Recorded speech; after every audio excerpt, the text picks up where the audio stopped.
వైఎస్ఆర్ అనేసి మాట అందరి నోటంటే వింటున్నాం, ఎందుకు అంత కాన్ఫిడెంట్? వైఎస్ఆర్ అంటే వైఎస్ఆర్ పథకాలు ఇచ్చినవన్నీ బాగానే ఉన్నాయి కదండి గురు. ఆయన కూడా అదే అంటున్నారు కదా, ఎవరికైనా మేలు జరిగితేనే ఓటేయండి అంటున్నారు. అంత ధైర్యం ఏంటి ఆయన కూడా? ఆయనకు వద్దా, మాకు మేలు జరిగింది కాబట్టి ఆయన కూడా ఓటు వేయాలనుకుంటున్నాం మేము. మీకు వచ్చిందా? మాకు వచ్చింది. మీకు వచ్చిన వైఎస్ఆర్? మాకు మా అమ్మకి అమ్మ కూడా వచ్చింది. నాకు ఏమంటే రైతు భరోసాలు ఇవన్నీ పడ్డాయి. ఎన్ని ఎకరాలు ఉందన్న? 2 ఎకరాలు 2 ఎకరాలు ఉందన్న. ఏం పండిస్తారు? పోరే. ఓకే, ఈ పంటకైనా కూడా న్యాయంగా ఆయన డబ్బులు వేయడం ఏ రోజైనా ఆగడం జరిగింది?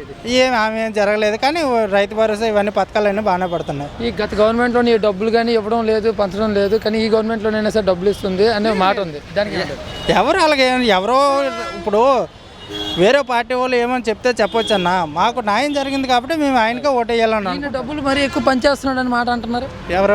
ఎవరో డబ్బులు ఉంటే ఎవరికో ఉన్నా తిన్నోళ్ళు తింటారన్న, వచ్చిన వాళ్ళు వచ్చినట్టుగానే చెప్తారు అనమాట. అది ఈయన రూలింగ్ బాగానే ఉంది అయితే 5 సంవత్సరాలు. చాలా బాగుందన్న. ఎంత మెజారిటీ రావచ్చు ఈయనకి మళ్ళీ 75 చేస్తుంది, 75 మళ్ళీ ఫుల్ వస్తాయి అనమాట. 175 పక్కా.